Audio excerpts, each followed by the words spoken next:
नमस्कार, स्वागत करती हूँ आपका कृष्णा न्यूज में और आपके साथ मैं श्रुति। चलिए बड़ी खबरों की शुरुआत करते हैं।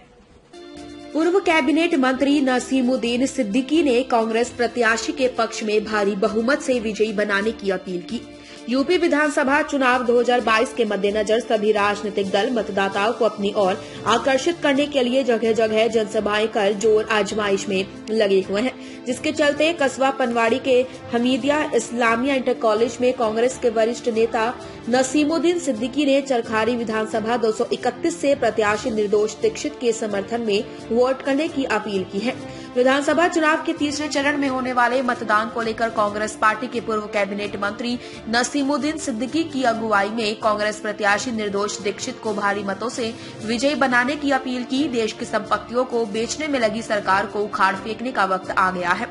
हिंदुस्तान ही नहीं दुनिया में झूठ बोलने का प्राइज मोदी योगी को मिलेगा। सरकारी ऐलान हुआ है, सच बोलो। घर के अंदर झूठों की मंडली बैठी है, बाहर बोर्ड लगा है, सच बोलो। नौजवानों को संबोधित करते हुए कहा कि नौजवानों को सरकारी नौकरियां नहीं देने वाली सरकार को उखाड़ फेंकिए। हाथरस में दलित बेटी को जिंदा जलाने वाली मुख्यमंत्री योगी की पुलिस रात में बेटी की लाश परिजनों को सौंपती है।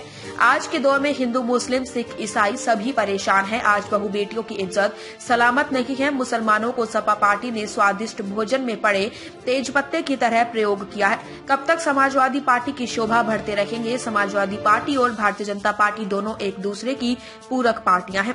पूर्व कैबिनेट मंत्री ने कहा, आगामी 20 फरवरी को वोट करके कांग्रेस प्रत्याशी निर्दोष दीक्षित को विजयी बनाएं। आपकी जो आज की जो मीटिंग हुई है, इसमें विधानसभा चरखारी में क्या क्या मुख्य बिंदुओं पर आपने जो मतदाताओं को रुझान करने के लिए किया है, क्या क्या मुख्य आपके एजेंडे रहे? देखिए, 5 साल से हर वर्ग का शोषण किया जा रहा है, झूठे वादे किए जा रहे हैं, किसानों को उनकी उपज का सही मूल्य नहीं मिल पा रहा है, किसानों को 1 साल तक दिल्ली के बॉर्डर पर जाड़ा गर्मी बरसात धरने पे रहना पड़ा, जिससे 700 किसान मर गए। भारतीय जनता पार्टी की केंद्र की सरकार ने रोजगार देने के लिए रास्ते बंद कर दिए और कैबिनेट में पास करा दिया कि अब कोई भर्ती नौकरी के लिए नहीं होगी। इसका मतलब ये कि जो हमारा युवा है, लड़के लड़कियां हैं, उनको रोजगार नहीं मिलेगा, वो धक्के खाते रहेंगे। नाबालिग बेटियों की इज्जत लूटी गई, हाथरस में दलित की बेटी की इज्जत लूटी गई, इसके बाद उसकी हत्या कर दी गई। हत्या करने के बाद वो उसका शव जो है उसके परिवार को नहीं दिया गया। रात को प्रशासन ने पेट्रोल डाल करके आधी रात को 2 बजे उसको जला दिया। अभी आगरा में एक दलित के बेटे को, गरीबों को 2 रुपए किलो चावल दिया। यहाँ अन्ना जानवरों की बड़ी प्रॉब्लम है। अन्ना जानवर पूरी तरीके से जब से भारतीय जनता पार्टी की सरकार आई, खेत को खाए जा रहे हैं, और जब खेत को खाए जा रहे हैं तो छत्तीसगढ़ की तरह छत्तीसगढ़ में 2 रुपए किलो गोबर खरीदा जा रहा है, सरकार खरीद रही है। जब गोबर खरीदा जाएगा तो लोग अपने घर में बांधेंगे जानवरों को।